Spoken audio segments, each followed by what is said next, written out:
Okay, so we are up to chapter 49. Chapter 49 is the last in a series of chapters that the Alter Rebbe speaks about reciprocal love of the animal soul. In other words, just to remind everybody, all the other kinds of love that we were speaking about up till now in Tanya, we're really revealing the love in the godly soul, producing a love in the godly soul. But this love that we are discussing now, called a reciprocal love, is actually very easy to come by because it's the nature of the animal soul to reciprocate love that is shown to it. And the last couple of chapters, the Alter Rebbe has been explaining how Hashem truly shows us a great love by coming from a very high place to a lower place where we are and taking us out of this low place and elevating us. And in the last chapter, so one time, we discussed the mushal of the great high king taking the poor beggar out of the gutter. Then we referred to Yetzias Mitzrayim, the coming out of Egypt, as Hashem coming down and elevating us to a higher place. And the last chapter, which was 48, chapter 48, discussed actually the creation of the world, how Hashem creates the world using his infinite light. But how does he do this? He creates a finite world by putting aside this infinite light to the extent that we don't even see it.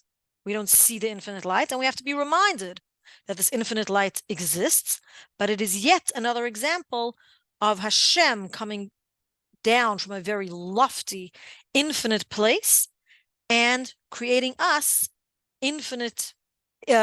finite beings.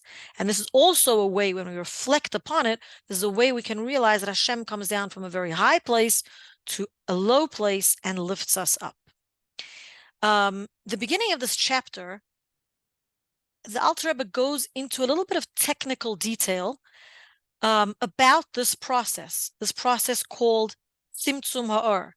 Tzimtzum Ha'or literally meaning the contracting of the light, the putting aside of the light. And by the way, we were just discussing before the recording started what Shar HaYuchad V'Ha'emunah is all about. In the next section of Tanya, Shar HaYuchad V'Ha'emunah goes into much greater detail about the process of Tzimtzum, the process of Hashem concealing his light, Hashem putting himself aside in order for a finite world to come into being. But in this chapter, the Alter Rebbe tells us that there are basically, this is just technicalities for us to understand, that there are basically three main categories or levels of concealment or tzimtzum or contraction, corresponding to the three worlds of Bria, Yetzira, and Asiya. Now let's backtrack just a second.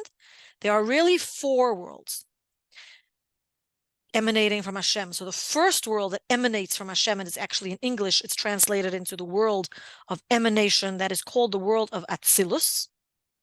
The next world is the world of Bria, creation. The next world is called the world of Yetzira, formation. And the world that we live in, which has a spiritual counterpart as well, is called the world of Asiya, the world of action. So why actually does the Alter Rebbe over here refer to three levels of tzimtzum? Because each one of these worlds are part of what we call the Seder Hishtalshelus, the order of creation, which we mentioned last week. And one world goes into the next world, goes into the next world. The light of Hashem becomes more and more concealed as we go down in levels of the world. But we don't include the world of Atzilus in these three categories of concealment of the light of Hashem, because Atzilus, the world of Atzilus, is hardly changed from Hashem himself. It's a very, very, very slight, minute tzimtzum from Hashem himself. The only time that we can say that Atzilus is included in the process of tzimtzum is when we refer to Hashem's knowledge. We've mentioned before that Hashem's knowledge is different to our knowledge. We say that Hashem and his knowledge are one. Hashem is the knower. Hashem is the source of knowledge. But a human being is not one with knowledge. We acquire knowledge. We are not the knowledge. We are not the content. We are not the concept, right? Hashem's knowledge is one with him. That refers to the level of Atzilus, because before Tzimtzum, before any concealment of Hashem's light, Hashem is higher than knowledge. Because once we give a label to something, a definition to something, we are diminishing Hashem's light. And we cannot say that Hashem, in his source, is knowledge or anything else. So before Atzilus, Hashem is higher than knowledge. That's higher than rationale, higher than anything. But when we say that Hashem and his knowledge are one, which is a very high level, that is referring to Atzilus, which has a minute level of tzimtzum, and it is still considered godliness. But huge leaps of concealment rarely occur in the worlds coming after Atzilus. So Bria, Yetzira, and Asiya. In the world of Bria is considered the world of intellect. The first three of the 10 attributes, 10 godly attributes, the 10 sfirot, which are Chachma, Bina, and Das. So in the world of Bria are souls, mainly of tzaddikim, and angels who serve Hashem through experiencing the divine intellect. But there's a very big tzimtzum, a very big vacuum, a very big concealment of the light of Hashem between Atzilus and Bria. In between each world, there's a huge leap, a huge concealment, a huge space. Because there's also a huge space in between the world of Bria and the next world, which is Yetzira, the world of formation, and that is actually mainly the world of emotions. That's where the spheres of emotions reside. We did discuss the world of Bria and Yetzirah a little bit when we referred to the kavanah of the mitzvahs. I'm not sure if you recall that. And the reason is because the light of Atzilus is far too great for the world of Bria to tolerate. The light of Bria is far too great for the world of Yetzirah to tolerate. And the light of Yetzirah is far too great for the world of Asiya to tolerate. So it has to be contracted in between each world, even though there are really many, many details and levels within levels, which is explained elsewhere in other places in Kabbalah, in Hasidus, and further on in Tanya as well. But here the Alter Rebbe gives just technical details about the three general ways or levels of concealment. But then he goes right into the main question that we are discussing, which is, what is the purpose of all of this tzimtzum? Why do we need all of this concealment? Why do we need to go from level to level? What is the objective of tzimtzum? The whole objective of Hashem concealing his light is to create the body of a human being. The body of a human being is coarse and mundane, and the purpose is that the person should overcome this coarseness. Because once we overcome the concealment of the light of Hashem, the coarseness, in other words, the desires and temptations of the body, which we have repeatedly explained, we then get an advantage called Yisron Ha'or Min HaChoshech, the advantage of light which comes through darkness.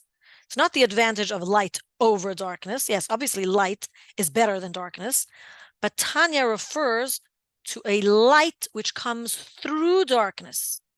When we overcome that darkness, the darkness contributes to the amazing light which comes as a result. In other words, a person who has joy just because he's never experienced suffering, his joy is on one level. But a person who experiences joy as a result of his suffering, that joy is much greater. It's on a different level completely. And that is what is meant by light, which comes through darkness. It is much stronger than an ordinary light. So how do we do that? How do we get to that level? When a person elevates his soul and the garments of the soul by using his body and doing mitzvahs, by using this coarse body which Hashem creates and which greatly conceals the light of Hashem, because so many levels of tzimtzum have occurred until the creation of this body. This is the purpose of creation, to overcome this coarseness. This is our response to Hashem by putting aside anything that as a result of our body is an obstacle to serving him.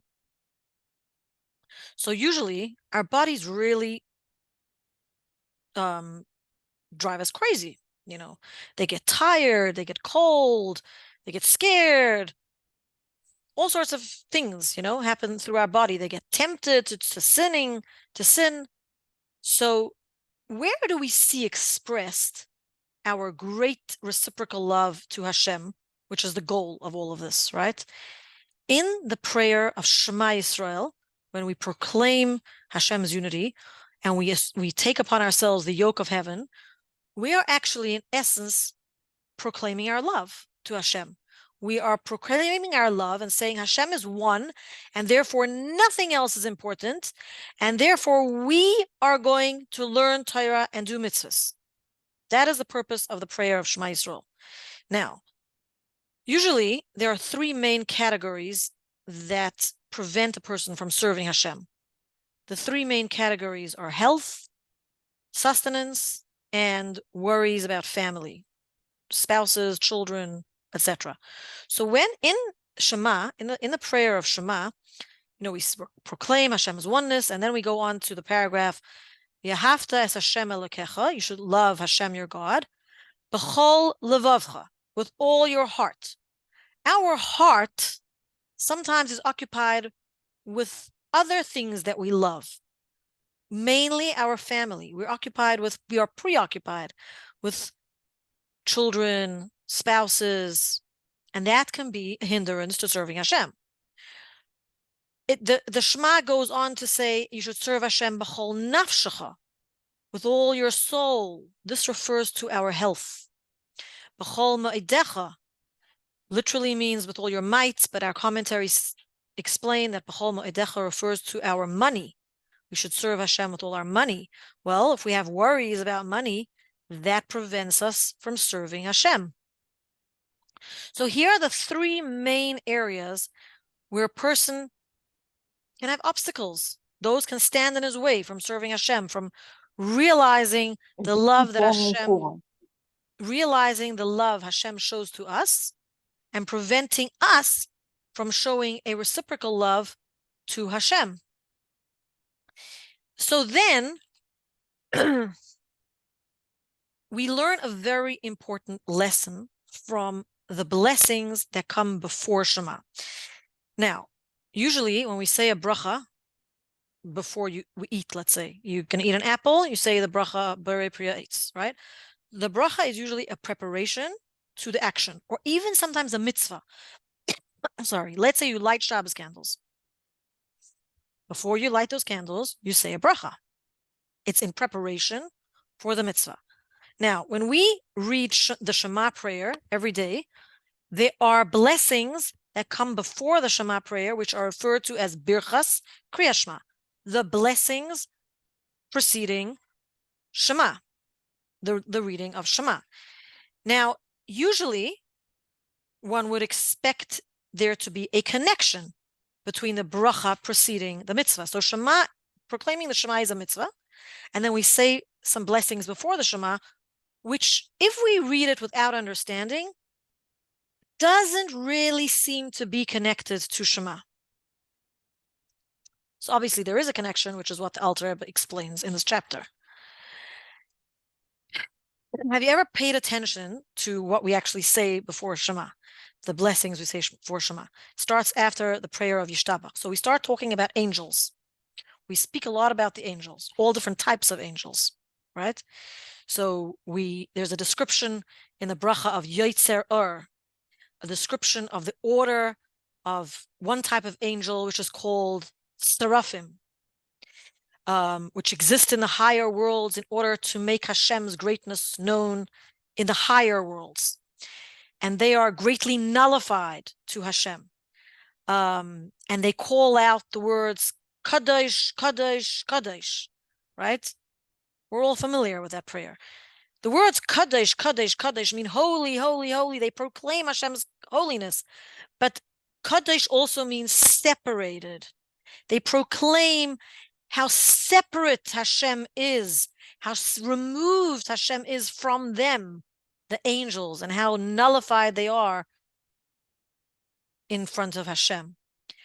There's more descriptions of different types of angels, the Oifanim, the Chayos HaKodesh, who they call out other things. They say, Baruch Kavod Hashem Mimkoimai. They bless Hashem from their place. They're wanting Hashem to be drawn down and revealed to them. They really have this great desire. Why? Because they say, Ki hu levadai maroim v'kadosh, because he alone is removed and exalted. They have a desire to be connected to Hashem. They have no understanding of Hashem. Angels don't understand Hashem. They simply serve Hashem instinctively out of fear and great bittul, nullification. And there's this whole description of the angels. But then comes the second part of the bracha, of the blessings before Shema. The second part, right before Shema, the last paragraph is a big paragraph. We start that and we say, Ahavas Olam, Ahavtanu Hashem Elokeinu. But Hashem chose not to identify himself with the angels. He chose to identify himself with the world. That's why we say Ahavat Olam, the love of the world. He identifies himself with the world and he chose us. Ahavtanu Hashem Elokeinu. Hashem loved us. Do you see how this could be a preparation to us proclaiming our love for Hashem?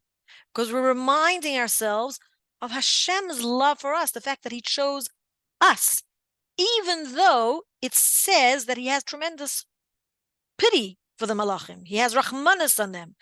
Chemla, Gedola, V'Yisera, the bracha, describes the great pity that Hashem has for the malachim, great compassion that he has for them.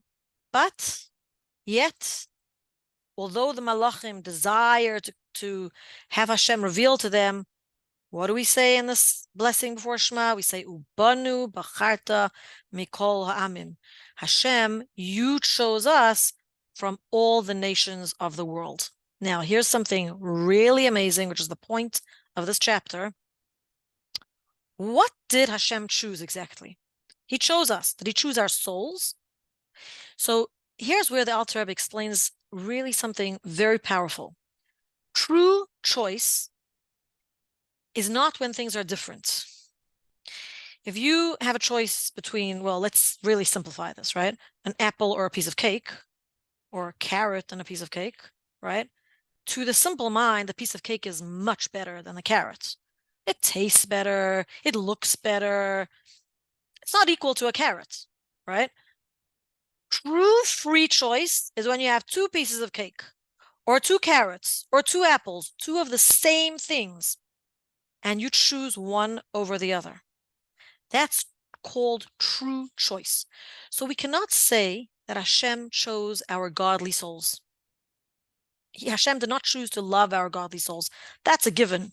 Our godly souls are vastly different to the souls of the nations of the world.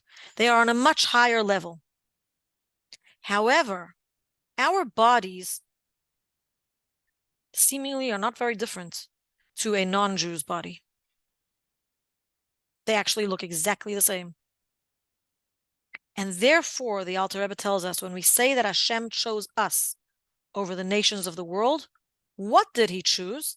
He chose our bodies, the bodies of a Jew, something in which we are very similar to the nations of the world, And therefore we respond in kind by using our bodies to elevate the world, and we elevate our own bodies as well. Let's explain that in a minute.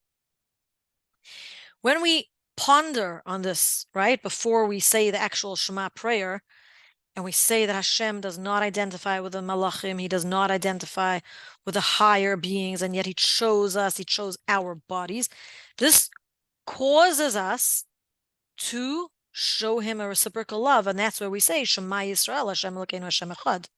That's where we actually say, we love you, Hashem. We're willing to dedicate everything to you, our souls and our bodies. So now, it's interesting because when we think about how we express love, right, between people, so the lower level of expressing love is by speaking words of love. But kissing and embracing are an expression of love that's beyond words. It's a higher level of love that is above rationale, and it's not limited to words, right? So how do we express our love for Hashem, actually? So firstly, we learn Torah and do mitzvahs. Now, when we learn Torah, right, we can speak the words of Torah without understanding them. But the goal is to understand the words of Torah as much as we can according to our level. Why is that? Because speaking is a lower level than embracing, than kissing, and understanding Torah is uniting our intellect with Hashem's intellect, and that is considered a higher level of love, of kissing and embracing, right? But, however, there is a mistake that we can make, which is quite amazing. We could say, oh, just saying words of Torah is not enough, right? So we'll just think words of Torah. We'll just understand them. We don't have to speak them. But what does the Shema prayer actually teach us? V'hayu hadvarim ha'ele, v'hayu hadvarim ha'ele alavavcha v'dibarta bam. These words should be on your heart, and you should speak them. So, whereas it is important to understand Torah, to unite with Hashem on a level of an embrace of intellect to intellect, joining our intellect with Hashem's intellect, it is also important to speak words of Torah because of the fact that Hashem shows our bodies. Because when we speak words of Torah, the connection that exists on the level of an embrace, on the level of intellect connecting with intellect, that gets revealed. Because whereas speaking may be a lower level, speaking also reveals a higher level. I don't know what you're thinking unless you tell me. It reveals your thoughts. So when we speak words of Torah, we reveal Hashem's thoughts through the animal soul, through our bodies. Now, here's a very interesting concept. When we meditate, right, and today the buzzword is meditation, right? But we can meditate on godly concepts. When we meditate, we use our faculty of thought. Meditation brings a person from a lower level to a higher level. But speech does the opposite. Speech brings a higher level down to the lower level and reveals it. So we truly need both. And therefore, a person has not fulfilled his obligation of learning Torah simply by thinking about it. Or a person has not fulfilled his obligation of davening, praying to God, just looking at the siddur and reading without pronouncing the words. Even though thinking about Hashem is an expression of love, meditating on lofty godly concepts is an expression of love on the level of intimacy between Hashem's thoughts and our thoughts. But you have to say the words in order to bring down the oneness of Hashem into the animal soul. And when you bring down the oneness of Hashem into the animal soul, not only do you elevate the animal soul, but you elevate all the doimem, tzameach, and chai, the mineral, vegetable, and plant world that you've eaten. anything, all the food that you've eaten. You're elevating many, many parts of the world by using your body to reveal Hashem, by saying those holy words. So interestingly enough, when we learn Torah, which is an expression of our reciprocal love to Hashem, right? Learning Torah and learning about godliness can actually create a desire to leave this world. What are we doing here? Such a coarse, mundane world. Let's unite with Hashem better on a much higher level. Well, guess what? Tanya teaches us that we're not meant to be angels. And not only are we not meant to be angels, but we have the potential to reach higher levels than the angels, as high as they seemingly are, right? Speaking the words of a Torah. So you could learn Torah and you could create a desire for klois hanefesh, meaning your soul to be removed from your body, such a high level. In fact, Aaron HaKohen's sons made that mistake. They went into the Kodesh HaKadoshim because they thought that the ideal way of serving Hashem was to leave this world. And that's why they died. But they did the wrong thing. They did the wrong thing. It was a punishment for them because that is not the objective. The objective is not for our soul to leave our body. But when we speak words of Torah and we do mitzvahs with our bodies, we elevate our body and we elevate the world to be absorbed into Hashem. And this is our way of reciprocating the love of Hashem that He has shown to us by coming from a very, very, very high place to a low place, creating us, creating the world, and choosing to identify with us and our bodies. And this is how we return our love. We put aside the worries of the body. We learn Torah. We speak words of Torah. We reveal that connection of Hashem. And when we remind ourselves of this, it is the nature of the animal soul to want to do this. So the Alter Rebbe tells us in this chapter of Tanya.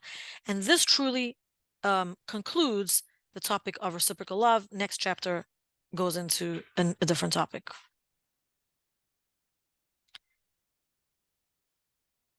Any questions?